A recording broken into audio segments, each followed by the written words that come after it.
그야말로 도시 전문가 출신인데 진짜로 내가 시장이 되면 이거는 정말 하고 싶다.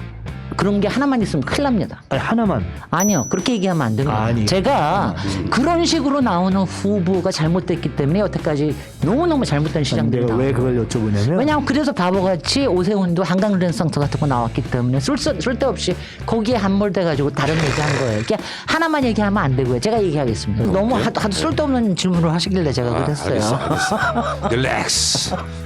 제가 가짜 개발을 얘기해 드리겠습니다. 뉴타운 광풍 때처럼 원주민을 쫓아내는 거는 가짜 개발. 그 다음에 여기서 생기는 개발 이익을 건설업자나 분양받은 사람이 다 같이 그냥 자기네들 독식하는 거는 이런 건 가짜 개발. 예, 이명박식 개발이죠. 네네. 그리고 단지 안에 싹쓸이 해놓고 단지 안에 아파트만 때려 넣는 거는 이런 건 가짜 개발. 예. 그 안에서 복합적인 도시다운 도시가 되게끔 하는 거. 균형 잡히게 할 수 있는 거가 진짜 개발입니다. 네. 제가 이거는 한 20년 동안 가지고 있던 한 같은 거니까 박원순 시장이 하고 싶어 했으나 잘 못하던 개발들 이런 것들을 좀 문재인 정부하고 이렇게 호흡을 맞춰가면서 할 수 있는 아주 좋은 때다. 제가 국회에서 언니라고 부르는 분이 둘이 언니요? 있어요. 근데 원래 언니라는 호칭이 남녀를 떠나서 손 그럼요. 위에 아주 가까운 사이를 부르는 일반 호칭이에요. 한 분이 진애 언니고 또 한 분이 상희 언니고 그렇게 보이죠. 그 부의장. 김진애 본인 이름으로 재밌는 삼행시를 지어오세요. 김진애가 나간다. 진. 진짜가 나타났다. 예. 애정하는 서울이 된다.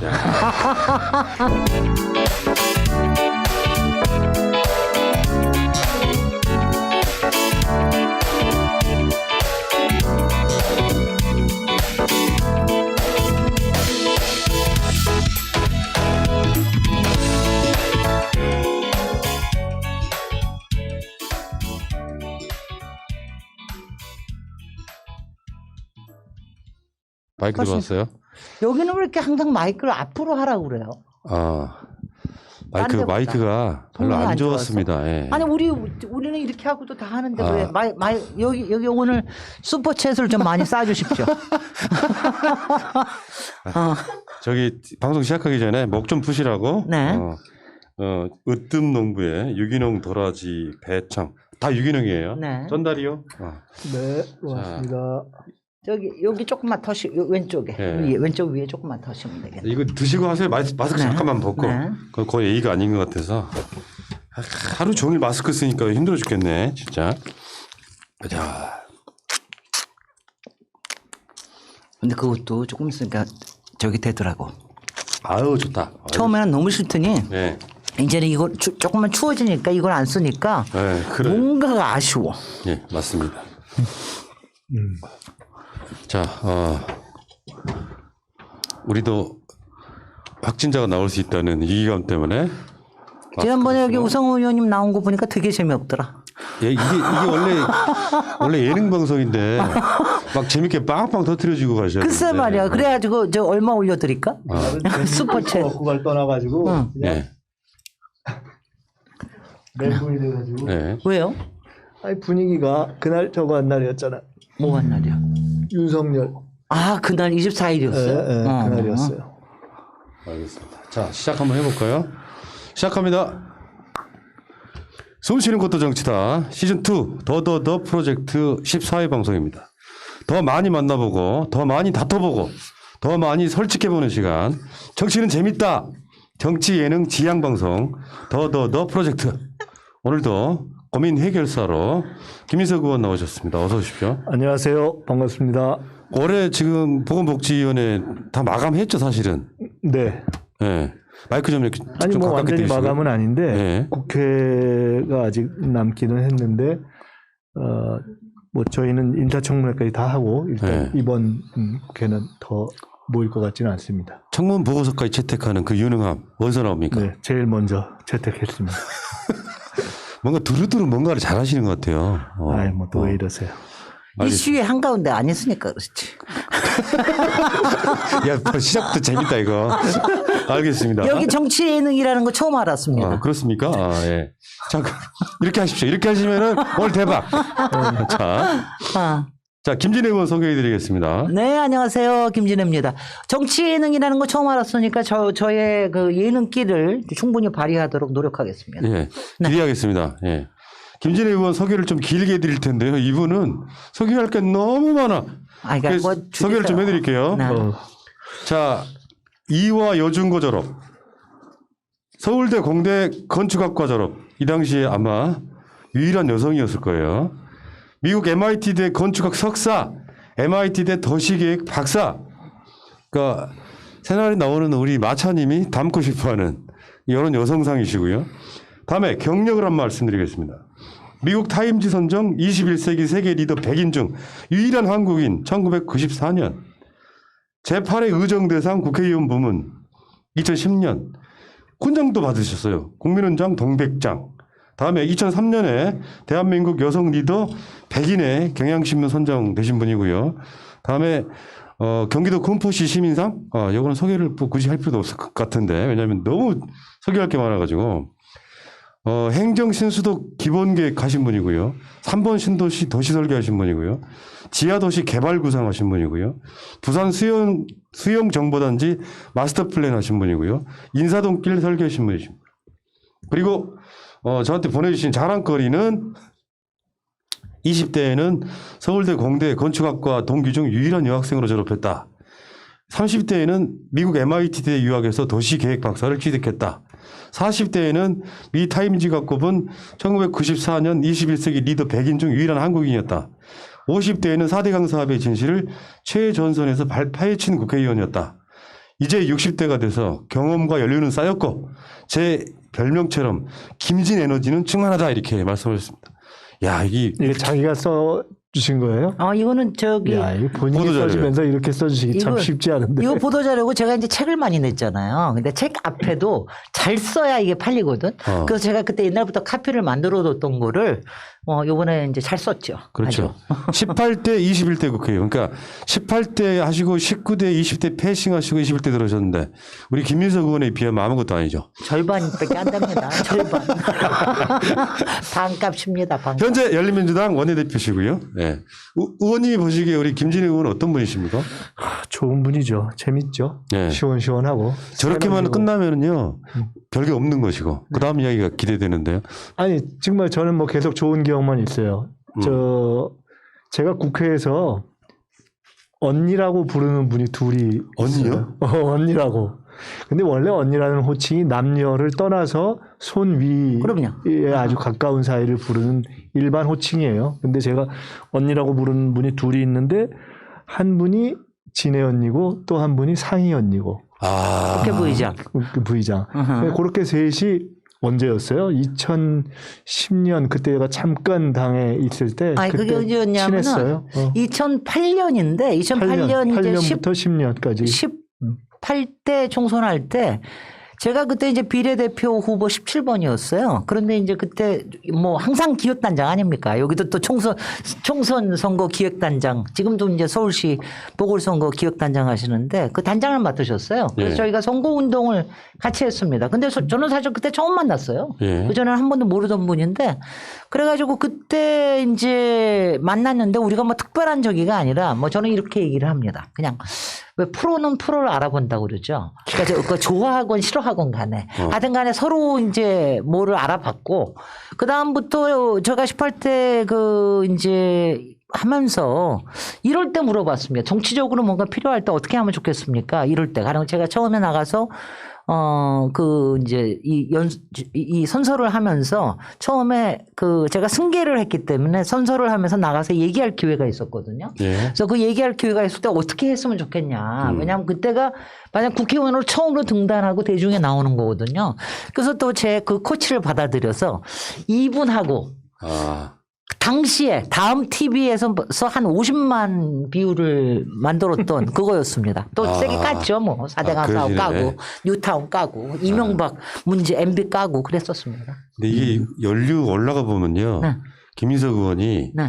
이명박한테 서울시장 질 때부터 시작되는 사건이에요 이게. 네. 다 이렇게 연결돼 있는 거예요. 모든 것은 저의 잘못으로부터 시작돼요. 아니 제일 잘못한 게 뭔지 아세요? 아, 또 있어요? 그거 아니, 말고? 아니, 그러니까 그때 증거에 뭘 잘못했는 줄 아세요? 제가 솔직히 서울시장 선거에는 거의 개입을 했거든. 아, 근데 그때 계획 근데 김민석 캠프에서 나한테 안 왔어. 잘못했어. 아, 이야, 그러셨구나. 정말 잘못했네. 나는 정말 난 그래서 웃긴다 이 사람들.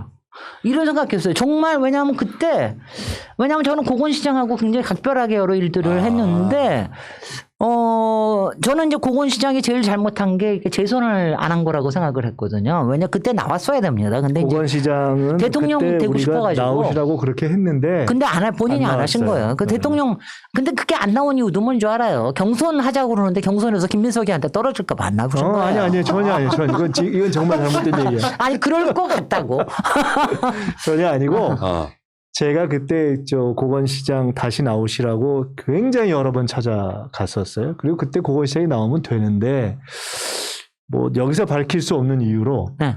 왠지 그분이 하여간 출마를 안 하셨어요. 그때 출마를 했으면 비교적 쉽게 쉽게 우리가 재선되셨을 이겼을 거예요. 본인도 나가고 싶지 않았는데 나가신 거예요, 그러면? 제가? 쳤는데? 그렇지는 제가 않았겠지. 2002년 저는 사실은 2002년에는 고건시장 재출마가 답이라고 생각하고 마지막까지 노력을 했어요. 근데 고건시장이 출마를 안 하면서 당에 다른 대안이 없으면서 이제 그렇게 됐던 거죠. 그리고 김진애 의원님 그때 못 모신 건 대단히 죄송합니다. 근데 저는 근데 정말 후보라서 정신이 없었고 아니 물론 이제 그거는 이제 선거 기획단장을 잘못 두셔서 그랬습니다. 당시 선대위원장인 이해찬 전 대표한테 한번 따져야 되겠네. 야, 바로 재밌다, 이거. 그런 거예요. 왜냐하면 그게 그때 제가 이거 너무 빨리 이런 데 들어서 그렇지만 제가 이제 고건시장에 있을 때 고건시장 굉장히 여러 가지 잘하셨지만 제가 그 얘기를 드렸거든요. 그때가 IMF 저성장 시대였기 때문에 네. 전체적으로 개발을 잘 안 했을 때예요. 근데 제가 여기서 뭔가를 대안을 만들어지를 못하면은 이상한 사람 들어온다. 내가 이거를 하자라고 했는데 그거 안 하다가 결국은 MB가 들어왔잖아. 근데 그때 워낙 서울 시민들이 원하던 게 말하자면 그렇게 뉴타운이나 이런 거 같은 거였거든요. 그러니까 그런 걸 가지고 나왔어야 되는데 너무 정치적으로 그때 그렇죠. 접근을 하셔서 그게 문제였습니다. 38살에 네. 사람들이 이제 정치인 김민석하고 서울시장 김민석을 분리해서 봤던 것 같은 느낌이죠. 네. 나이도 있고. 그리고 MB는 하여튼 간에 어떤 놈인지 모르지만 감옥에 계시는 놈이죠, 지금. 나의 욕망은 채워줄 수 있을 것 그때 같다. 이제 지금 말씀처럼 그때 시민들의 바람이 일종의 욕망의 정치 쪽으로 한참 가던 때예요. 근데 저는 그때 너무 빨리 생활 정치, 뭐 삶의 가치 이런 걸 들고 나왔어요. 지금 나가시면 어때요? 요새 후보가 없다 그래가지고.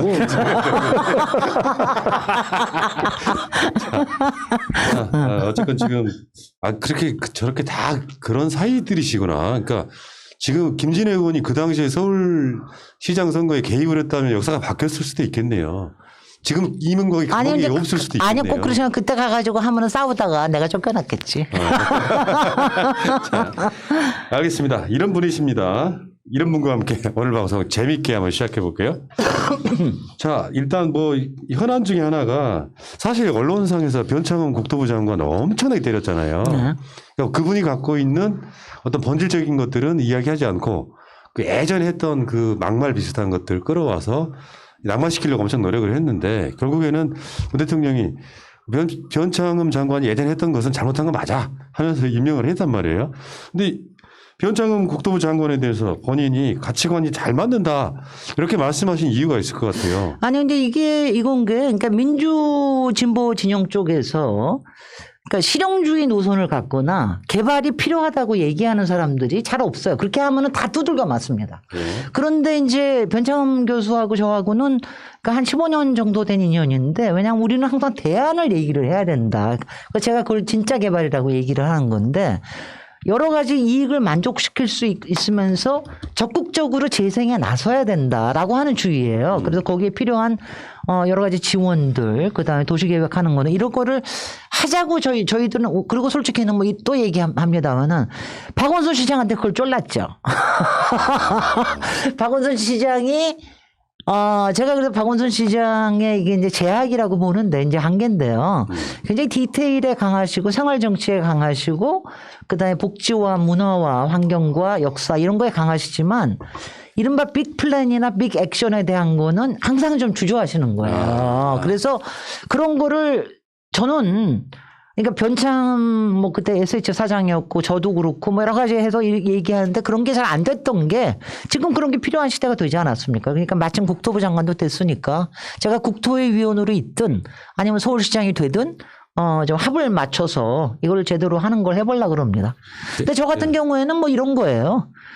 제가 이거는 한 20년 동안 가지고 있던 한 같은 거니까 왜냐하면 그러니까 정말 적절하게 해야 된다. 이게 뭐냐면 여태까지는 막 아무것도 안 하다가 갑자기 뉴타운 같은 광풍 불다가 뭐 이런 식이거든요. 그러니까 그렇게 하지 말고 이제는 좀 제대로 된 걸 해야 되겠다. 근데 제대로 된 거 하려고는 김진애가 제일 낫지 않아요, 김민석 단장님? 심지어 이제 다른 당 아니, 김민석 기획단장까지 의원이 끌어들이려고. 참. 아니요, 서울시장 지금 기획단장인데. 아니 그런 거 다 버리시고 한번 근데 우리 답해보세요. 김진애 의원님이 출마하시는 것은 서울시장 선거 전체에 있어서 상당한 역동성을 맞아요. 가져올 거예요. 일단은. 저는 좋다고 봐요. 네. 그리고 저는 지금 그 열린민주당 코너가 따로 있잖아요. 새날에 매운맛 민주당 리포트라고 있어요. 거기서 지난주 방송에 제가 했던 얘기인데 김진애 의원님은 그때 서울시장 출마하신다는 전이에요. 전. 네. 국토부 장관 하면 갔으면 좋겠다 진짜. 저는 지명직은 안 합니다. 선출직만 할 겁니다. 그러니까 예를 들어 국토부 장관 이게 뭐 다음 정권에서라도 한 번쯤 국토부 장관. 저는 지명직 안 해요. 네. 그리고 제가 맨날 얘기한 게 이런 거예요.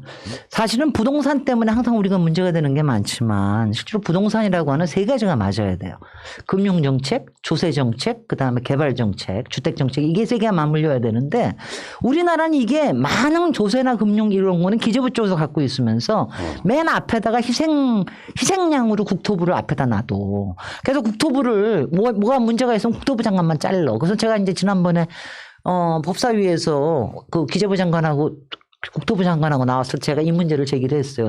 니네 기재부 장관, 너 공급 대책 같은 거 갖고 네 말로 하지 말고 국토부에 맡겨놔라. 앞서 너 왜 문제만 생기면 국토부 장관 자르고 책임을 하나도 안 지면서 이러냐 이랬더니 그때 김현미 장관이 저를 보시더니 그만하시라고. 왜냐 국토부 장관이 굉장히 뭐가 힘이 많은 것 같지만 그런 식으로 자르는 건 문제고요. 네. 제가 항상 얘기하자면 부동산은 종합정책입니다. 네. 국토부 혼자서 책임질 수 있는 게 아니에요. 예, 알겠습니다. 자, 그러면 이제 본격적인 이야기 한번 해볼까요? 서울시장 출마 선언하셨단 말이에요. 네. 근데 출마라고 하는 건 명분이 필요한 거거든요. 네. 왜 서울시장이 되려고 하십니까? 그러니까 진짜 도시 전문가가 필요한 시대다. 여태까지 정치인 출신 아니면 건설업자 출신 아니면 시민운동가 출신 이런 사람들이 있었지만 지금 마침 이제 박원순 시장이 하고 싶어 했으나 잘 못하던 개발들 이런 것들을 좀 문재인 정부하고 이렇게 호흡을 맞춰가면서 할 수 있는 아주 좋은 때다. 그리고 이거를 왜냐하면 이제 이게 박원순 시장은 또 계획은 꽤 여러 가지를 세워놨어요. 그런데 이걸 추진을 못했는데 이걸 추진하려고 그러면 여러 가지 능력이 필요해요. 예. 청와대도 설득해야 되고 국민만 설득하는 게 아니라 그다음에 민간과 공공을 넘나들면서 도시계획권이나 이런 것뿐만이 아니라 이 사업에 대한 파트너십 만들고 이러는 게 굉장히 중요하거든요. 그래서 이렇게 또 하나가 이제 굉장히 중요한 게 이게 서울 메트로폴리탄 광역권이 지금 굉장히 이제 떠오르는 때예요. 지금 광역 교통체계도 달라지고 지금 공간 이 구조가 달라지고 있는 때인데 이럴 때 메트로폴리탄 서울을 다룰 수 있는 역량 그리고 한 발자국 앞에서 이거를 세계의 경쟁력과 더불어서 서울을 볼 수 있는 이 능력이 있고 안목에 있는 사람은 김진애밖에 없다. 저 오늘 이렇게 해도 되는 거예요? 아니요. 더 하세요. 더. 아니 그냥 뭐 아시잖아요. 저 그냥 왜냐하면은 제가 별로 이렇게 뭐 이런 거 가지고 잘 얘기 안 하는데 이번에는 한번 그냥 출마 선언을 하고 나섰으니까 세리즈 하겠습니다. 네, 저도 거기다 질문 하나 보태볼게요. 네. 우리 일반적으로 정치인 출신이나 일반적인 그런 정치인 출신과 좀 다르기 때문에 그야말로 도시 전문가 출신인데 진짜로 내가 시장이 되면 이거는 정말 하고 싶다. 그런 게 하나만 있으면 큰일 납니다. 아니, 하나만. 아니요. 그렇게 얘기하면 안 됩니다. 아니, 제가 그런 식으로 나오는 후보가 잘못됐기 때문에 여태까지 너무너무 잘못된 시장들이 내가 왜 나와요. 그걸 여쭤보냐면 왜냐하면 그래서 바보같이 오세훈도 한강 랜선터 같은 거 나왔기 때문에 쓸데없이 거기에 함몰돼가지고 다른 얘기한 거예요. 그러니까 하나만 얘기하면 안 되고요. 제가 얘기하겠습니다. 네. 그다음에 구체적으로 오늘도 제가 한번 기자들한테 여쭤보자면. 얘기를 했는데 그거 알고 싶죠? 김진의 시그니처가 뭐가 될지. 아. 제가 이번에 6개, 큰 약속 3개에다가 작은 약속 6개를 했는데 그 중에 이제 가장 귀에 꽂히는 거는 미드타운 프로젝트라고 그러더라고요. 근데 그거를 구체화를 하는 거, 저의 시그니처가 되는 거는 아직은 알려줄 때가 아닙니다. 영업 비밀. 네. 그러니까 이제 지금 아까 말씀하신 이거는 것처럼 아직은 알려줄 때가 아닙니다. 김진애 의원께서 서울시장 이렇게 3가지 말씀하신 게 있거든요. 네. 그걸 잠깐만 보고 가겠습니다.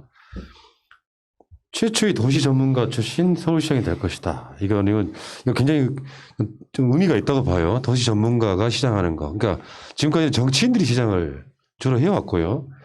근데 1번 건강한 부동산 생태계 살리는 진짜 개발 필요. 이것 좀 일단 설명 좀 해주십시오. 그러니까 부동산 얘기하면 다 같이 뭐 집값을 잡아달라. 아니면 내가 살 집을 내 집 마련을 하게 해달라. 전세값을 내려달라. 이렇게 얘기를 하는 게 아니고요. 이게 그 부동산 생태계라고 얘기하면 정말 비싼 주택부터 집이 없어가지고 공공임대 들어가는 것까지 여러 가지가 연쇄고리를 이게 연결돼 있거든요. 이거를 같이 생각을 하면서 주택 공급 정책, 또 여러 가지 소셜 믹스 정책, 도시개발 정책을 펴야 되는 이게 이제 굉장히 필요해서 제가 그걸 진짜 개발이라고 얘기하는 거고요. 진짜 개발이라고 얘기하면 이제 몇 가지 제가 가짜 개발을 얘기해 드리겠습니다. 뉴타운 광풍 때처럼 원주민을 쫓아내는 거는 가짜 개발. 그 다음에 여기서 생기는 개발 이익을 건설업자나 분양받은 사람이 다 같이 그냥 자기네들 독식하는 거는 이런 건 가짜 개발. 예, 이명박식 개발이죠. 네네. 그리고 단지 안에 싹쓸이 해놓고 단지 안에 아파트만 때려 넣는 거는 이런 건 가짜 개발. 예. 그 안에서 복합적인 도시다운 도시가 되게끔 하는 거. 이런 것들입니다. 그러니까 이런 것들을 생각하면서 균형 잡히게 할 수 있는 거가 진짜 개발입니다. 네. 자, 2번째. 네. 혁신 경제도시 서울을 위한 미래 먹거리를 키워야 된다. 이것도 무슨 말씀이세요? 이것도 제가 이제 서울시장 때 그때가 IMF 때였거든요. 그래서 제가 그때도 쫄랐는데 결국 못하고 그 이후에도 했는데 그러니까 뉴욕 같은 세계 대도시 같은 경우에도 30년 전에 뉴욕 경제개발공사를 만들어 가지고 끊임없이 혁신산업과 스타트업에 대한 투자 그리고 자기네들이 가지고 있는 땅을 이용해서 부동산을 개발을 하되 상당히 싼 값으로 이런 혁신 산업한테 이렇게 지원을 해주고 낙후되는 사업이나 이런 데 같은 데는 이제 굉장히 이제 재생하게 만들어주고 근데 이런 때 도시가 나서서 경제도처로 나서서 성장을 가동시키는 필요한데 역할을 하는 게 하나는 얘기할 경제개발공사 같은 이런 이제 소프트웨어이고요.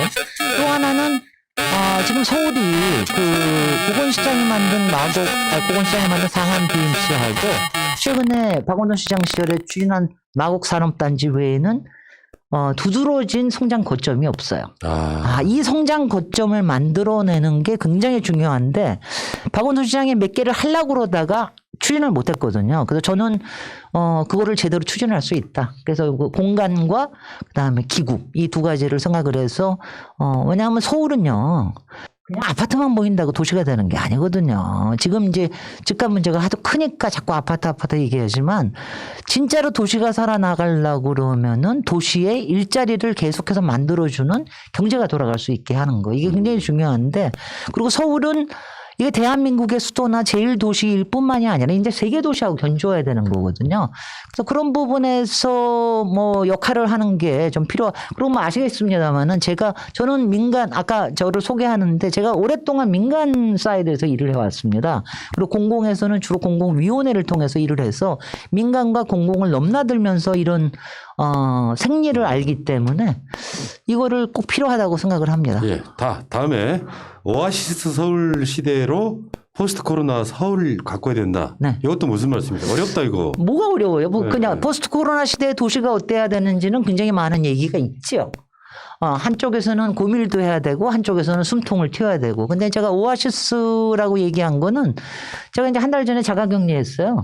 자가격리하면서 이제 저희 다세대 주택의 옥상에 올라가서 그 구청에서 나눠준 초코파이 먹으면서 제가 좀 이게 진짜 오아시스구나 이런 생각을 하면서 그때 아이디어를 작동을 시켜가지고 했는데요. 제가 이제 여기서 2가지 얘기하겠습니다. 공간과 그다음에 사람 얘기 두 가지를 하겠는데요.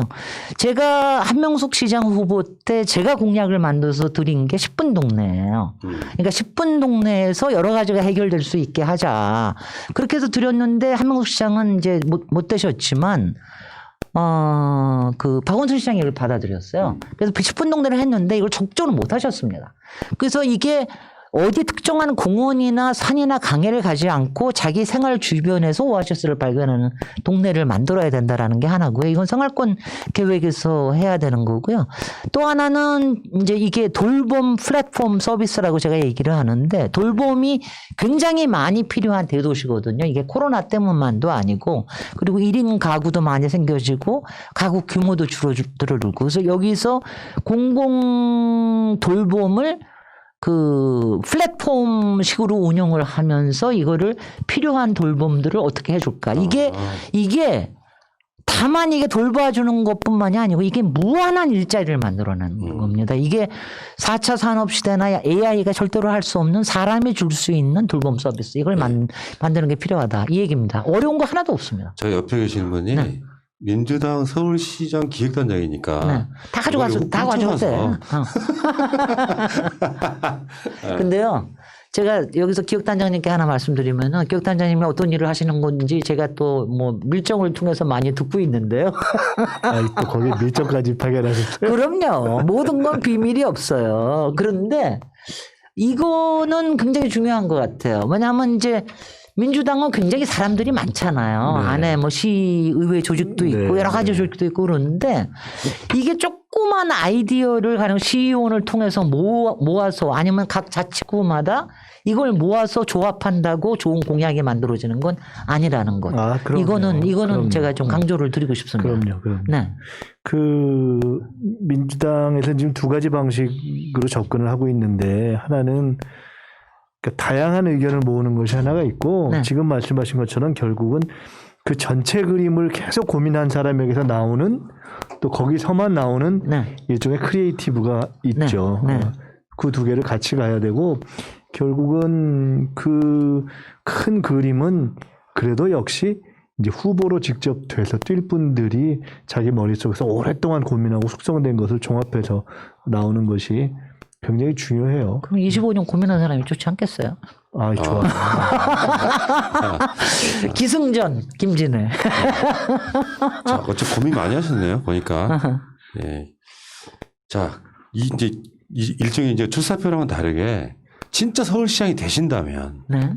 어떤 시장 소리 듣고 싶으세요? 야, 김진애는 땡땡땡 뭐 시장이다. 이거는 뭐 저는 제가 지금 국회의원 요번에 다시 하면서 사람들한테 굉장히 좀 그게 좋은데 일단 시원시원하다.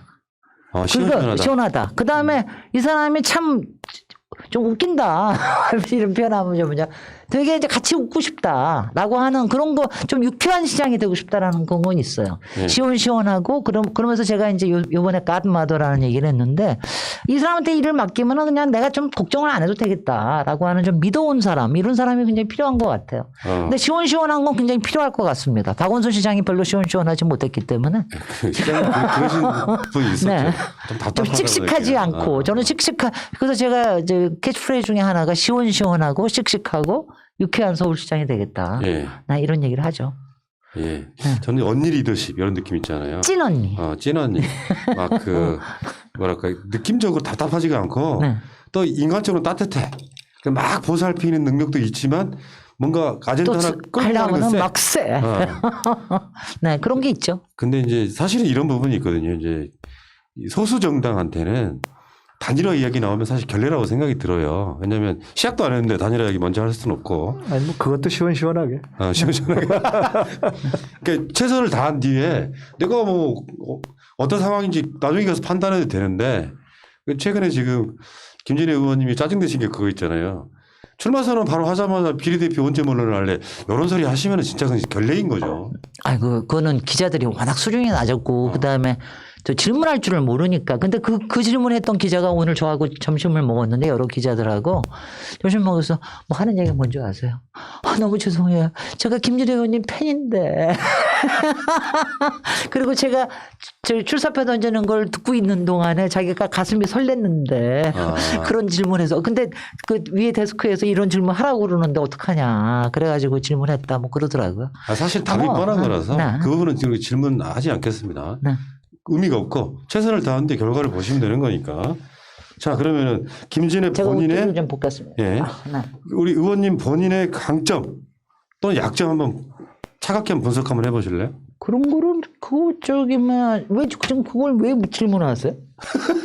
네, 그럴 줄 알았어요. 뭐 약점이 왜 있어요? 의원님 깡패세요? 약점이 어디 질문 있어요? 이렇게 해 드리는 게 맞지? 아니요. 저는 왜냐하면 제가 무슨 뭐 오늘 인생 스토리 하러 나온 것도 아니고 제가 서울시장 출마 선언을 하지 않았으면 여기 나오지도 않았을 거고 그러면 좀 필요한 걸 얘기를 해야지.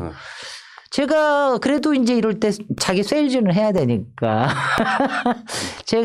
저는 제가 상당히 균형 잡힌 사람이라고 생각을 하고 있어요. 그러니까 아까 뭐 따뜻함과 또 센 거를 같이 갖고 있다고 그러지만 제가 보통 보면은 제가 결혼도 안 했을 거라고 생각하지만 또 꼭 이혼 당했을 거라고 생각하지만, 제가 굉장히 또 이런 표현을 어떻게 해야 되나. 하여튼 간에, 결혼하셨어요? 여태까지 아직도 남편이 하나밖에 없고요. 지금, 그리고 우리 두 굉장히 딸. 아슬아슬해요 지금. 네네. 안타까워요, 아니요. 지금. 그리고 우리 두 딸하고, 그 다음에, 제가 최근에 또 할마가 됐습니다. 할마 뭔지 아세요? 또 모르지. 안 그랜드마도 돼봐서. 그렇죠. 할마. 그랜드마도. 할마를 요새는 할마 할바라고 그래요. 왜냐하면 대신 키워주기 때문에.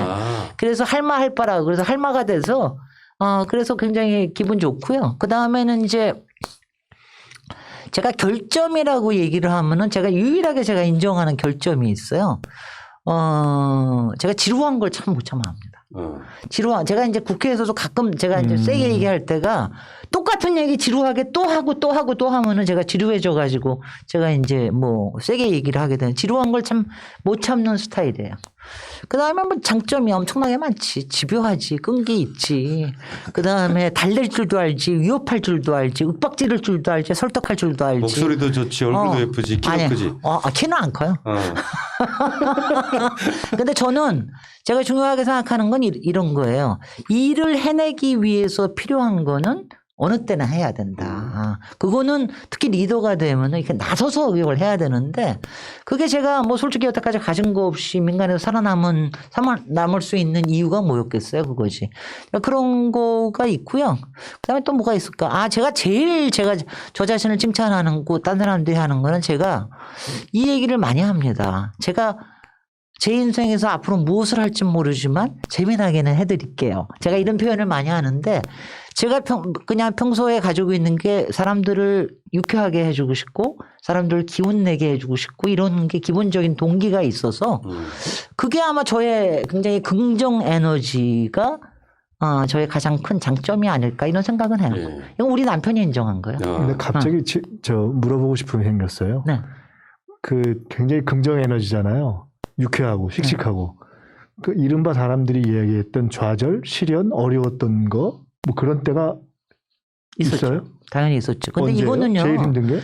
이거는 이제 이런 걸 얘기할 때 사회적인 일로 얘기하기보다도 자기 개인 일로 얘기하는 게 좋은데 제가 제일 힘들었을 때가 이제 정확히는 이제 미국에서 유학 가고 돌아와서 주택공사에서 일하고 있을 때였어요. 근데 이제 그때 한 3년쯤 되니까 내가 도저히 이 일을 못 하겠다고 생각을 한 거예요. 근데 오라는 데도 없어. 여자, 뭐 박사라고 소용없어요. 여자도 안 봐주고요. 그 다음에 더 중요한 거는 가고 싶은 데도 없는 거예요. 그래가지고 그때는 제가 몇 개월 동안을 절망을 했습니다. 이럴 수가 있냐. 그래서 이게 내가 이렇게 많이 배우고 하는데 정말 이럴 수가. 근데 제가 어느 날 새벽에 갑자기 일어났는데 아니 오라는 데도 없고 가고 싶은 데도 없으면 내가 만들면 되는 거 아니야. 이 생각이 불현듯 떠올라서 이게 제가 37살이었는데 그때까지는 제가 한 번도 제가 뭔가 나서서 해본다는 생각을 해본 적이 없어요. 되게 어느 조직의 한 부분이나 이런 걸 생각을 했는데 그때 제가 이 생각을 하고 그래서 이제 창업을 생각을 한 거죠. 지금은 창업이 참 흔하지만 그때는 굉장히 어려웠던 때인데 또 제가 그때 이걸 하면서 가장 어려운 결정이었고 이거를 실현하기도 어려웠고 그때 그러고 나와서 그때는 창업을 했습니다. 그러니까 이게 뭐냐면 뭐 교수가 된 것도 아니고 어디 조직에 들어간 것도 아니고 그때가 그래서 그때 제가 처음으로 머리를 이렇게 하면서 야 김진애 똑똑하다 혼자서 이렇게 해준 적이 있어요. 그때가 굉장히 그러니까 제일 인생에서 제일 힘들었던 결정이라고 그러면 그거예요. 왜냐하면 그게 여태까지 한 번도 내가 걸어오지 않은 길을 가려고 결정을 하는 거거든요. 솔직히 제가 우리당에 들어와서 2003년에 들어와서 2004년에 바로 지역구에 나갔거든요. 용산에. 예. 그때도 별로 그렇게 어렵지 않았어요. 남들은 왜 들어오자마자 비례대표 다 할 수 있는데 지역구에 나가서 이렇게 어려운 일을 하느냐 이랬는데 저는 그때도 별로 그렇게 어렵게 선택 안 했습니다. 예. 근데 창업하는 거는 정말 어렵게 그게 제일 어려웠던 것 같아요. 우리 의원님이 새날 초창기 때 많이 나오셨어요. 전 의원일 때. 근데 이제 이런 분들은 왜 좋냐면은 메시지가 간명해요. 딱딱 박히게 얘기한단 말이에요. 그 당시만 해도 한참 이슈가 4대 강막 반대하고 막 이런 이슈가 있었을 텐데 의원님 같은 경우는 뭐랄까요. 그 주류의 삶을 살아온 사람만 해도 자신감? 그 주저하는 게 없이 막 바로 질러요. 바로 질리는 게 아니라 핵심을 얘기한 거지 왜 질른다고 그래요. 핵심을 잘 짚는 거지. 네. 그러니까 예를 들면 무슨 뭐 시민사회 출신도 아니고 학력을 보시면 아시겠지만 대한민국 주류의 어떤 길을 그냥 묵묵히 걸어도 될 사람이거든요. 근데 여기다가 4대강 반대하고 그러면 엄청 지키잖아요. 그 주류 세력으로부터 탄압당하고 막 이러는 그 과정들이라는 게 있잖아요. 그런 점에서는 굉장히 높게 사들이는. 아니 근데 그게 바보 같은 정말 어리석은 사업이니까 그렇게 얘기를 하는 거지. 제가 그 괜찮은 사업이라고 그러면 그렇게 안 했죠. 예. 어리석은 사업을 갖다가 그렇게 22조나 들여가지고 하니까 바보 같으니까 예. 그랬죠. 어쨌건 이번 서울시장 선거는 재미있을 것 같습니다. 아니, 그러니까 뭔가, 일단 아까 저 김민석 단장님이 그 얘기를 해주셔서 너무 고맙고 저는요 솔직히 더불어민주당이 열린민주당 귀한 줄 알아야 됩니다. 아. 정말. 왜냐하면 왜냐하면 제가 몇 가지만 얘기 드릴게요. 왜냐하면 제가 지난 총선 때 뭐 이런 거는 하나도 생각 안 하고요. 그러니까 열린민주당이 지금 있음으로 해서 거대 여당으로서 못하는 얘기들을 저희가 굉장히 세게 얘기를 해줍니다. 각 위원회에서 이런 문제 제기를 해주는 것도 굉장히 크고요. 그다음에 현실적으로 실제로 지난 법사위에서 제가 사보임하고 난 다음에 최강욱 의원이 그 안건조정위원회에 들어갔잖아요. 근데 안건조정위원회에 들어가려고 그러면 야당이 돼야 돼요. 야당 몫으로 돼 있는 게 열린민주당에 들어가서 3명 대 3명으로 해서 3분의 2가 됐기 때문에 그 공수처법 개정안이 통과될 수 있었던 거거든요. 이런 역할을 하는 걸 굉장히 귀한 줄 아셔야 되고 거기다가 있었더니 또 이번에 시장 선거에 나왔었죠. 여태까지 솔직히 우상호 의원님 이렇게 나온 거 외에는 무슨 얘기가 있었습니까? 야권에서는 막 별별 얘기 다 나오는데 너무 그 수동적이던 이 판도에 열린민주당의 김진애가 출마 선언을 함으로 해서 대파란이 지금 일어나고 있죠. 그러니까 재밌을 것 같은 게 역동성이 좀 생겼어요. 제가 김진애 의원님 귀하다는 걸 인정하겠습니다. 알겠습니다. 열린민주당도 귀하게 여겨달라니까. 네, 알겠습니다. 네. 자, 서울시장 이야기 여기까지 하겠습니다. 네. 자, 이제 하이라이트가 남아 있습니다.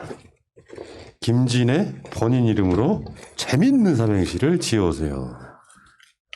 노트를 꺼내시는데. 아니, 왜냐하면 저는 이런 거는 항상 참여를 해요. 내가 지을 필요가 없이 오늘 아침에 이걸 딱 올렸더니 수백 개가 올라왔어요. 삼행시가. 그래서 제가 그중에 재밌는 것만 이걸로만 1시간 뽑아왔는데 근데 이것만 제가 쉬운 거는 제일 제가 띄울게요. 아니 제일 저거 하는 요거는 운 안 띄워도 돼요. 제일 웃기는 건 이거였어요. 이거 여러 번 올라왔던 얘기인데 김진애는 진짜 애국자다. 괜찮다. 이거 너무 괜찮다. 대상. 아니 대상 아니야. 근데 오늘 막 올라온 트위터에 올라온 게 이거는 좀 운을 띄워주셔야 돼. 김구라도 울고 갈. 찐한 애드립의 청문회 여신. 애국 애족 국민들이 사랑하는 김진애. 약간 뽕냄새가 나는데. 뽕냄새가 나는 거예요. 그래서 세 번째 하나만 더 하겠습니다. 제가 지은 거는 이겁니다. 다시. 김진애가 나간다. 진짜가 나타났다. 예. 애정하는 서울이 된다.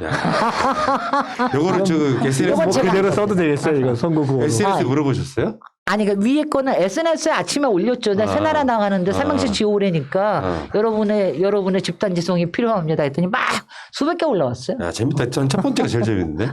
첫 번째 말씀하셨어요. 아니 그래서 김진애는 진짜 애국자다. 저도 이거 처음 야, 재밌다, 이건 이거. 여러 번 나왔어요. 이승엽님이 하신 건데 네. 여러 번 나왔는데 제가 이걸 들으면서 야 이거 정말 괜찮다. 너무 괜찮죠. 진짜 애국자다. 김진애는 진짜 애국자다. 아, 예. 감사드립니다. 그분께. 예. 자, 다음. 김민석과 푸른나무에게 답을 얻고 싶은 김진애의 고민은 요거는 이제 뭐 정치적인 이야기 아니어도 되고 개인적 고민이어도 되고요. 다 해결해 드립니다.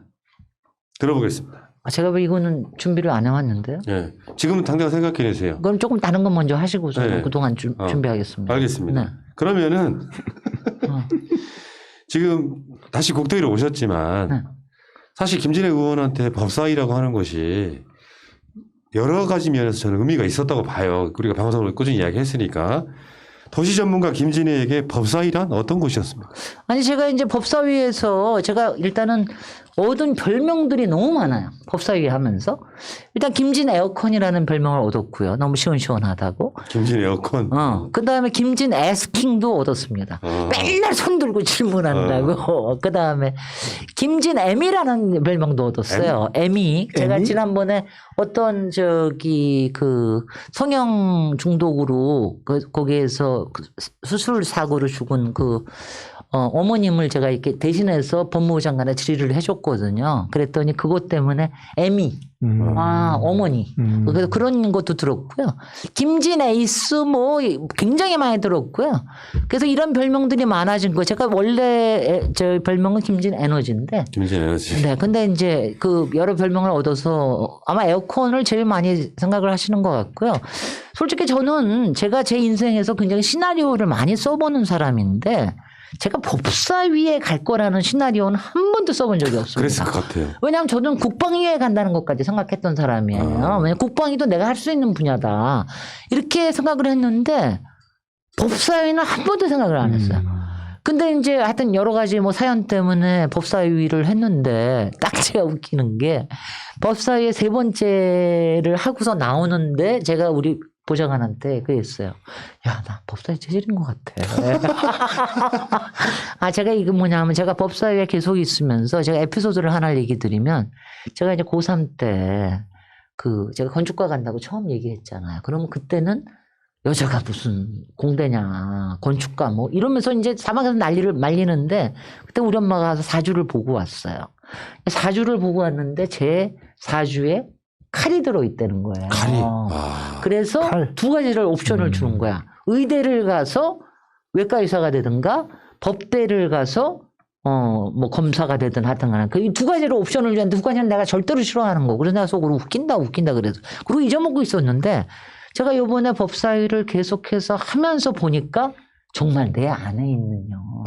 칼이 막 쑥쑥 나오는 걸 내가 느껴요. 막. 그러니까 원칙적으로 법사위로 가는 것이 오히려 법 전문가들이 가는 것보다 보통의 다른 전문가들이 가는 게 전 더 바람직하다고 생각하는 사람인데 애초에 최강욱 의원하고 사법임할 계획으로 가신 거예요? 그럼요. 그런 친구 있었죠. 그럼요. 당연히. 근데 법사위 갔더니 또 그들만의 문화가 있잖아요. 나는 근데 제 평소 소신이 우리나라를 니네들이 뭔데? 니네들이 생산적인 하나라도 하는 거 있어? 니네들이 법과 이런 거 다 알고 니네들이 세상을 주무르는 게 니네들이 뭔데? 저는 그런 태도거든요. 법관이든 검사든. 검사는 니네들 하는 게 뭐 저는 그겁니다.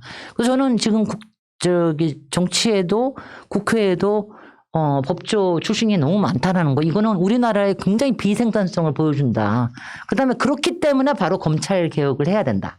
이번에 끝장을 내자. 이제 검찰 개혁이라는 말 또 나오고 그러진 못하게. 그리고 저는 상식으로 할 거기 때문에 굉장히 참신하고 또 가끔씩은 엉뚱할 거다. 그리고 이제 제가 선전포고를 했고요. 그거에 맞게 제가 이제 질문을 하는 거라든가 이런 거는 제가 이제 가끔 잘 몰라서 물어보는데 이러고 얘기하자면 제가 몰라서 그랬겠습니까? 그러니까 저의 상식으로 바탕으로 해가지고 예리하게 질문을 하고 찌를 수가 있어서 그런 게 굉장히 좋았죠. 그래서 이제 사람들이 이렇게 거기에 참석한 관련자들도 그렇고 기자들도 굉장히 신선하다. 오히려 제가 법사위에 계속 있으면 좋겠다. 뭐 이런 얘기들을 많이 들었는데 기회가 왔을 때 바로 자가격리를 했을 때 안건조정위원회를 구성을 해야 됐을 때 타이밍이 왔을 때 딱 사법위원회 잘하셨어요. 그거 안 했으면요. 네. 언제 될지도 몰라요. 그러니까 김진애 의원 저 뭐 대검찰청이나 이런데 국정감사 나가는데 패션도 기가 막히셨어요. 그러니까 이 기자들을 활용할 줄 아는 사람이에요. 아. 일부러 그러신 측면도 있죠. 뭐 모자 쓴 거? 쓰고. 그런 거 있지 당연히. 거기서 이제 전주희 의원이 막 이렇게 하고 뭐 심각 떨고 있을 때 저는 모자 쓰고 싹 지나가는 거지. 근데 아니 그럼 거기서도 되게 웃긴 게 제가 나중에 거기도 웃겨. 나는 우리나라 검사들 나는 검찰이 절대적으로 국회에 나와서 보고해야 된다고 생각하는데 제가 그날 검찰청에서 한 15분 일찍 나왔어요. 근데 나오는데 말이죠. 우리가 어딘지 가면 안내를 해주잖아. 거기 수십 명이 서 있는데 아무도 안내를 안 하는 거야. 너무 웃기지 않아요? 그 니네들 검사는 뭐냐 도대체.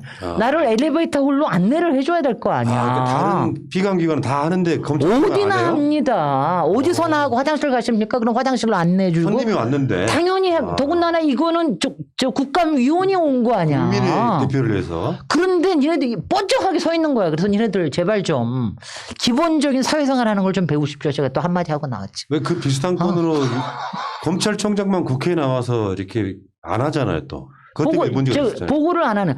내가 왜냐하면은 저는 이제 뭐 우리 아내도 우리 친척 아내도 검사가 있고 그래서 이제 세계를 아는데 자기네들의 세계 안에 갇혀 있어요. 근데 판사는 그래도 대민 업무도 많이 하고 그리고 이제 뭐 국회에 나와서 보고도 하고 그러니까 조금 아는데 이 검사들은요 맨날 이제 사람들을 보면은 사람들은 맨날 자기 피의자로만 보는 사람들 아니에요. 그러네.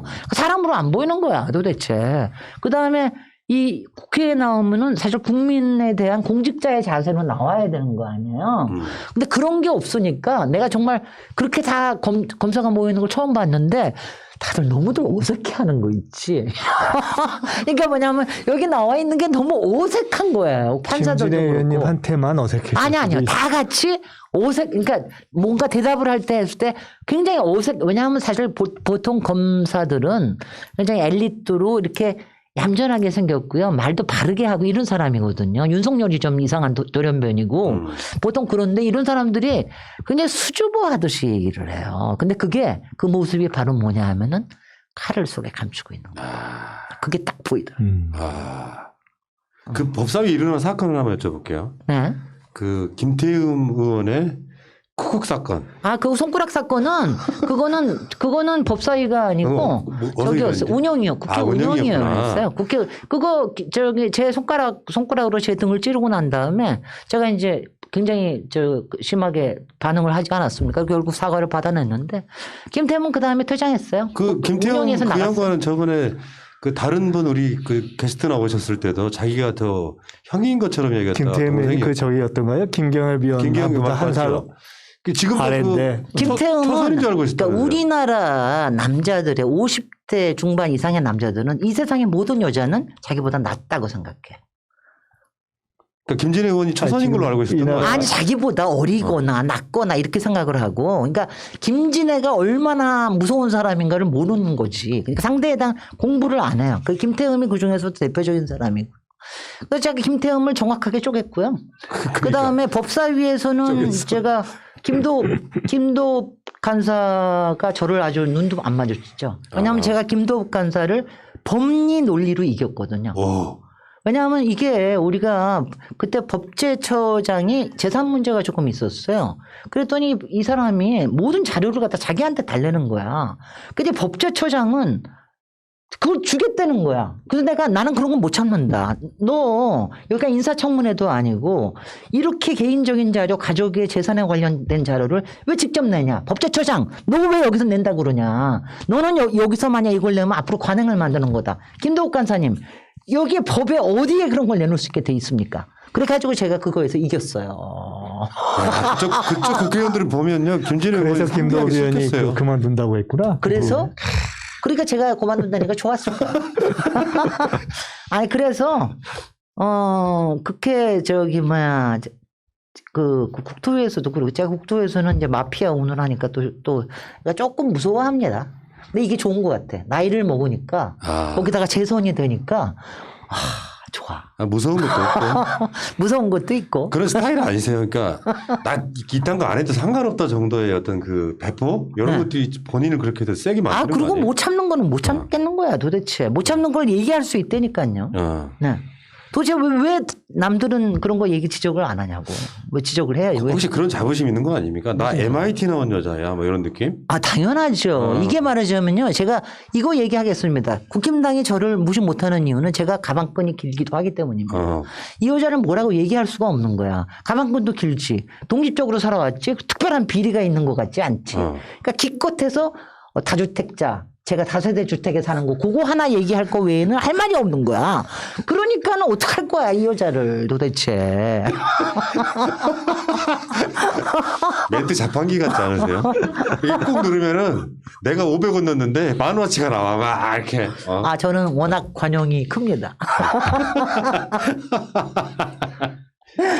근데 새날에 정말 섭섭하다. 또요 왜 또? 아니 제가 법사위에서 그렇게 날리고 있을 때 어쩜 한 번 안 부르냐고. 아니 방송 우리가 여러 번 풀어드렸는데. 아니에요. 한 번도 안 불렀어요. 제가 여기 나왔던 게 지난번에 등원하기 바로 직전에 한 번 나왔습니다. 그러니까 총선 끝나고 그때는 뭐 열린민주당에 대한 뭐 여러 가지 뭐 앙금이니 이런 얘기 하느라고 했던 거고요. 그 다음에 선거가 되고 등원하고 난 다음에 제가 법사위 운영위에서 그 많은 사건들하고 여기저기 방송에 나가는데 새날에서 한 번도 안 불렀습니다. 서울시장 출마 선언을 하니까 겨우 부른 겁니다. 아니, 여러분 슈퍼챗 쏴주십시오. 감사해요. 말씀 좀 하세요. 새날의 방송 구조를 보면 정치인들을 부르는 시간이 사실 이 시간이 딱 유일해요. 나머지는 출연료들이 정해져 있어가지고 김진애 의원님 그때 활약하실 때 우리 방송을 여러 번 풀어드렸어요. 의제로 풀어드렸다고. 그게 원래 나은 거지. 그리고 본인이 나와서 하는 거건 다르지. 그게 이제 스포츠를 쏘기 위한 작전이신 거죠? 지금 스포츠는 들어와요? 그러니까 제가 늘 아니 여기서 이거 라이브 아니에요? 맞습니다. 라이브인데 왜 스포츠 안 보여? 들어오고 있어요. 걱정하지 마시고. 스포츠 좀 많이 쏴주세요. 네. 어쨌건 우리 의원님 나오시니까 재밌네요. 방송이 막 살아있어 막. 이게 라이브가 아니었다고 할지라도 이게 라이브처럼 느껴지는. 아니 제가 제 별명이 김진애 에너지가 괜히 김진애 에너지인 건 아니에요. 그리고 제가 워낙 하여튼 사람들하고 있으면은 그게 폼 잡지 않고 이렇게 좀 유쾌하게 해드리려고 많이 그러거든요. 그럼요. 그러니까 그런 거를 때문에 많은 사람들이 또 괜찮아하고 그러는 거죠. 저는 이제 속으로 저도 이제 중독증이 좀 있어가지고 하다못해 국힘당 의원들도 속으로는 나 괜찮아 할걸? 나 그런 생각해요. 네. 왜냐하면 제가 있으면은 재미는 있어지거든. 네. 재미는 있잖아. 여하튼 간에. 자, 그러면 이 고민을 생각하셨어요, 지금? 뭐를? 어떤 고민이든 간에. 고민 없으세요, 살면서? 해결해 드릴게요. 아니, 저는 지금 우리 17살, 16살 임당이가 어떻게 더 오래 살까 이런 거 고민하고, 그 다음에 이 세석의 열린민주당이 어떻게 저기를 176석이시든가? 예. 176석의 더불어민주당에 어떻게 힘을 얹어드릴까 이런 거 고민하는 사람한테 무슨 그렇게 제가 고민을 뭐가 있겠어요? 무슨 고민을 얘기를 해드려야 다 같이 되나? 셨는데 뭘 고민이 있겠어요? 네, 무슨 고민을? 자, 김진애의 얘기하나? 고민은 고민이 없는 게 고민이다. 네. 우리 김 의원님의 특색이 쫙 보이잖아요. 그러니까 시원시원하고 남들 같으면 어렵게 생각해서 고민할 상황을 고민하지 않고 그냥 돌파해. 아니 그런데 그렇게 보면, 그거 생각하시면 안 되는 게 저는 임박해서 고민하는 사람이 아닙니다. 저는 굉장히 오랫동안 생각해 온 거를 하는 사람이에요. 그러니까 이거 지금 얘기하시면 이런 겁니다. 서울시장 얘기 그만하자고 그러면 저는 오늘 서울시장인 것 때문에 나온 거기 때문에 얘기를 하면은요.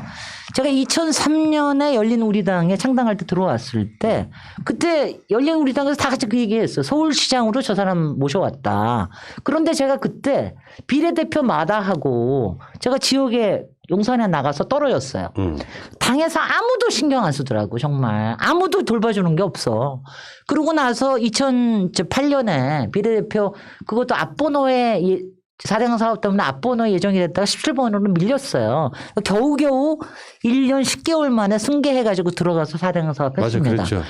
그리고 2012년에 제가 경선에 나갔는데 그 마포구 갑 지역에 나가서 세습을 좀 깨보려고 나와서 경선에서 미끄러졌을 때 경선에서 미끄러지고 난 다음에 저는 정말 제가 인생에서 봐줄 수 있는 내가 그동안 잘 살아왔다. 정말 너무나 그땐 주로 트위터였는데 SNS에서 저를 아쉬워하는 이런 걸 너무너무 많았어요. 저 포함. 그때 그러니까 당시에. 낙선을 했기 때문에 한 거에 대해서 굉장히들 많이 이런 얘기를 했고요. 그러고 난 다음에 저는 그냥 정치를 쿨하게 떠났습니다. 제가 물론 문재인 후보도 도와드리고 다 그랬지만 그거는 뭐냐면 민주당은 절대로 나를 다시 안 부른다. 그러니까 내가 정치에 특별하게 그리고 저는 아까도 얘기했지만 장관 된다는 생각을 해본 적이 없기 때문에 저는 그냥 정치를 도와줄 뿐이라고 이렇게 생각을 했어요. 그리고 쭉 작가로서 강연자로서 도시건축가로서 잘 활동을 해온 거예요. 저는 제가 컴백을 하리라는 생각을 해본 적이 없어요. 전혀 없습니다. 근데 열린민주당이 2013년, 요번에 20년에 창당을 했을 때 저는 이거 자체가 민주당을 키우는데 굉장히 큰 도움이 된다는 걸 처음부터 저는 알았거든요. 그런데도 저한테 오프 오기 전입니다. 근데 저를 부를 거라고는 생각을 해본 적이 없습니다. 그잖아요. 이 흐름을 제가 좀만 아니 설명해드릴게요. 저는 제 얘기를 드리는 거예요. 왜냐하면 이럴 때 저의 정치적인 커리어에 대해서 여러분들이 아시는 게 좋을 것 같기 때문에 그러니까 제가 이거를 아셔야 됩니다. 민주당에서는 김진애 같은 사람 절대로 안 뽑습니다. 왜냐하면 이 사람이 아무리 능력이 있고 그래도 이 사람은 정치권에 들어오면 경쟁이 되기 때문에 싫은 거예요. 그렇습니다. 근데 그렇지만 열린민주당이라는 게 있었기 때문에 열린민주당에서는 열린 공천을 했거든요. 그러니까 사람들이 원하는 사람을 뽑으니까 그중에서 뽑혀가지고 제가 나오게 된 거지. 그러니까 열린민주당의 열린 공천이라고 하는 건 그렇게 의미가 있다. 그러니까 더불어민주당은 어차피 큰 정당이기 때문에 그 안에 계파라든가 정치적인 라인이라는 게 이제 중요해. 제가 그걸 나쁘다고 얘기하는 게 아닙니다. 저는 그런 계파가 전혀 없었다. 그래서 저는 지난 8년 동안 전혀 다른 방식으로 제가 민주 진영을 도와드렸지 제가 정치권에 돌아온다는 생각은 한 번도 안 했어요. 그런데 운명처럼 돌아왔습니다. 2020년에. 그리고 운명처럼 어쩌다 법사위원이 됐습니다. 그러다 보니까 제가 굉장히 많은 정치 고관여층에 이제 눈에 들어간 거예요. 이 사람이 이런 사람이었어? 이런 생각을 한 거예요. 그러다 보니까 저도 25년 동안 제가 꿈을 꾸었던 서울시장이라는 그또 박원순 시장이 또 갑자기 가버리셨어.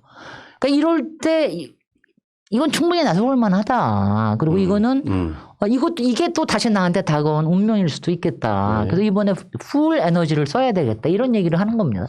그러니까 그 흐름을 제가 알려드리려고 했던 게 뭐냐면은 네. 김진애 의원님 18대 때 잘 하시고 마무리 하셨어요. 근데 이제 마포 갑이었죠. 네. 거기에 이제 노웅래 경선을 딱 가셨는데 네. 떨어진 거예요. 그러니까 SNS에서는 김진애 의원이 짱이었어요. 그러다 보니까 19대 때는 못 갔더라도 20대 때는 갔으면 좋겠다는데 아예 안 나오시대요. 김진애 의원은 이제 정치 안 하실려나 보다 했는데 그때 열린민주당 생기고 비례대표 후보를 딱 발표하는데 1번이 김진애인 거예요. 그때 제가 약간 그 뒤통수 맞은 것 같은 느낌? 그때 엄청 칭찬해 드렸던 게 야, 이거 1번으로 최고다라고 말씀드렸던 게 바로 그때 김진애 의원이었습니다.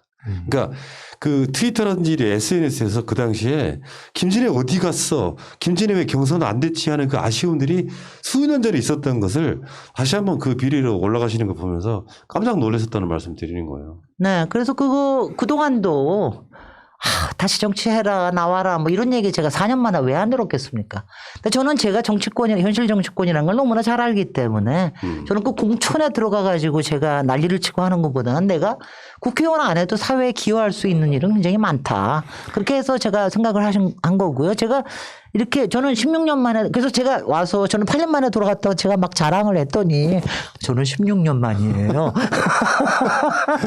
18년. 김민석 18년 만에. 아니, 그러니까 제가 얘기 드리는 뜻은요.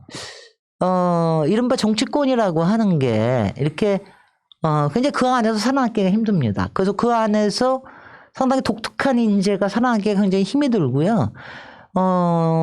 그리고 저에 대해서 여태까지 굉장히 나쁜 인상을 일부러 뿌리는 사람도 굉장히 많은 것 같은데, 뭐 이거는 있어요. 요번 기회에 제가 법사위 활동하면서 너무 좋은 건 뭐냐면은 지금 민주당 안에 내 팬들이 엄청나게 많아요. 정말 시원시원하다. 어쩜 저렇게 씩씩하냐. 그러니까요. 우리가 못하는 말을 어떻게 저렇게 해주냐. 계속 이런 법사위 게. 계실 걸. 그래서 우리 한번 통합 경선 해볼까? 좋습니다. 근데 우리 김진애 의원님 또 아니 제가 오히려 김민석 단장님께 여쭤보고 싶은 게 통합 경선 해보면 어때요? 지금 어저께 우상호 위원님은 아예 당대당 통합을 하자는 얘기를 하자고 그러시는데 통합 경선하면은 저 통합 경선에도 민주당하고 같이 해도 이길 수 있을 것 같던데 요새 뭐 분위기로 그것까지도 봐서는. 한번 검토해 볼게요. 근데 그 전에 아까 우리 김진애 의원님이 말씀하신 중에 그래도 이미 정치를 하시고 또 비례를 한번 하셔서 지명도가 있지 않았던 새로운 젊은 신인들이 더불어민주당에 이번에 비례로 많이 들어왔잖아요. 그거 그렇죠. 그렇게 양해하세요. 네. 넓은 마음으로 양해가 무슨 시원시원하게. 양해? 아니 양해. 전혀 저한테 양해라는 말을 할 김진애 필요가 없고요. 같은 후보는 안 뽑을 거다 이러시니까 그렇진 않으니까. 아니요, 당연하죠. 안 뽑죠. 왜냐하면 그쪽의 원칙 자체가 그런 거고, 그리고 이제 여러 가지 라인에 서지 않으면 이제 눈을 보질 않으니까. 그게 이제 정치권의 뭐 생리입니다. 진짜. 근데 그러다 보니까 인재를 놓친다고 하는 게 제가 얘기 드리는 뜻이고요. 야, 우리 의원님 그러니까, 메시지가 확실하시죠? 이건 시원시원하게. 확실합니다. 네. 저는 왜 그러냐면은, 그러니까 제가 지금도 봐서 제가 이제 항상 얘기하는 게 꺼진 불도 다시 보자. 인재는 여기저기에서 동원을 해야 된다. 근데 정치권에서는 자기네들이 아는 사람만 이렇게 쓰거든요. 그리고 저는 평생 제가 정치권을 도와주고 선거를 도와주면서 맨날 당한 게 이거예요. 너는 전문가니까 전문가로서 할 수 있는 일만 해라. 그다음은 사라져라 이거예요. 그러지 않아야 된다. 지금 진짜 필요한 서울시장은 도시 전문가 출신으로 제대로 저는 더군다나 정치를 알지 않습니까?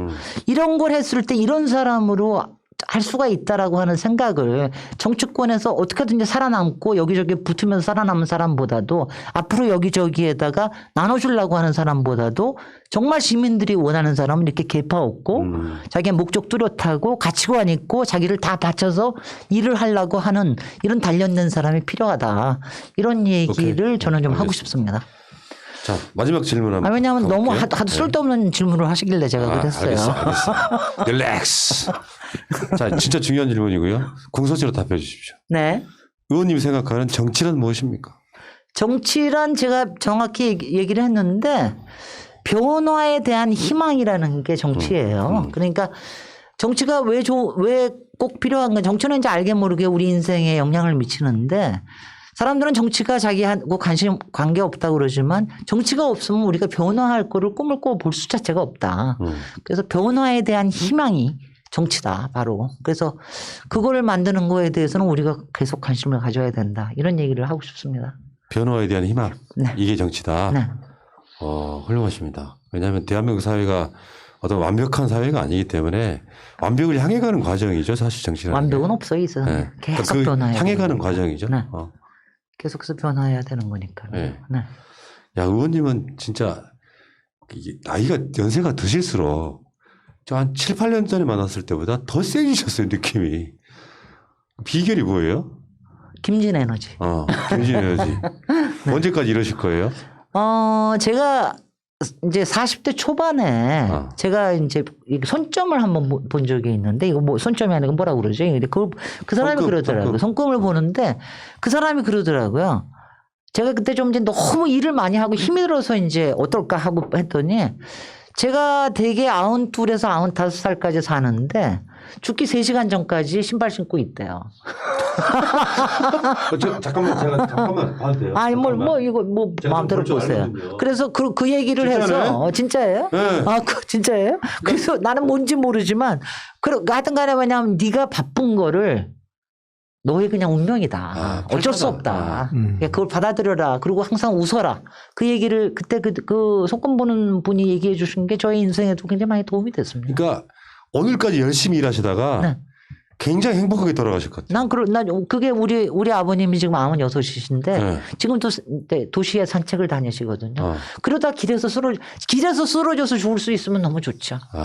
그렇게 고통스럽지 않고 그냥. 네네. 그러니까 자기 훌륭하시다. 일상을 하다가. 알겠습니다.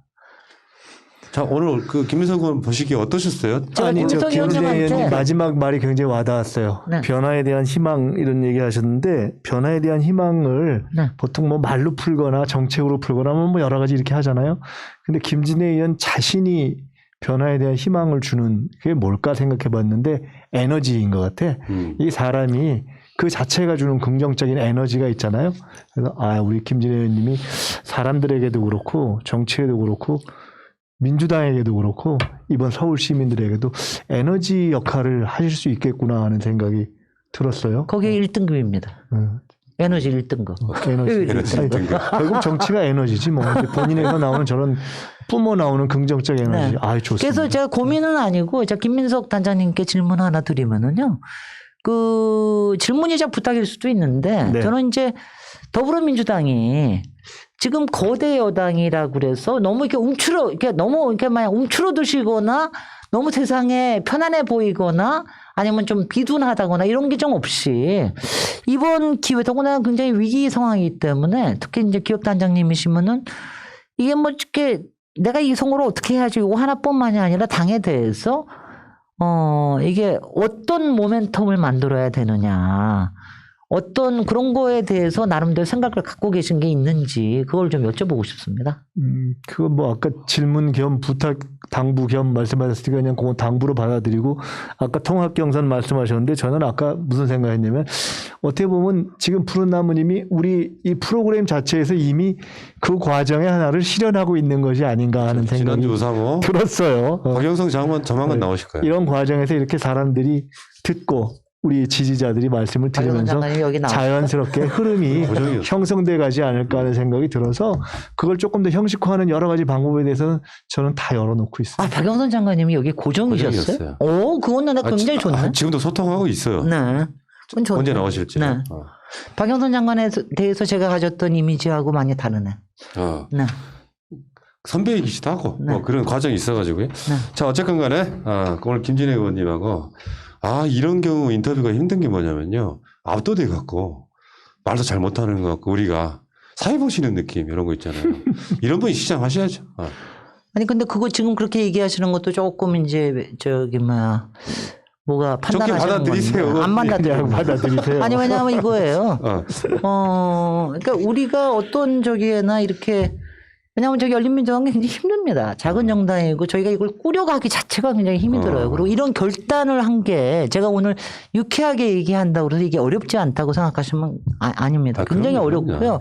그다음에 어느 국회의원이 남은 3년을 버려가면서 서울시장에 나오겠다고 얘기를 합니까? 그러니까 이런 결단이라고 하는 게 얼마나 힘든 일이고 이게 우리 민주진보 진영을 키우기 위해서 얼마나 필요한 일인지 만약 필요가 없다고 생각하시면 뭐 그냥 버리셔도 됩니다만은 이런 부분들에 대한 이해를 가지고 좀 이렇게 얘기를 해 주셨으면 좋겠다 하는 그런 바람인 겁니다. 알겠습니다. 네. 자, 김진애 의원님과 했던 더더더 프로젝트 14번째 방송 그리고 숨쉬는 것도 정치다 209회 방송은 레전드로 남을 것 같다는 생각을 해봤습니다.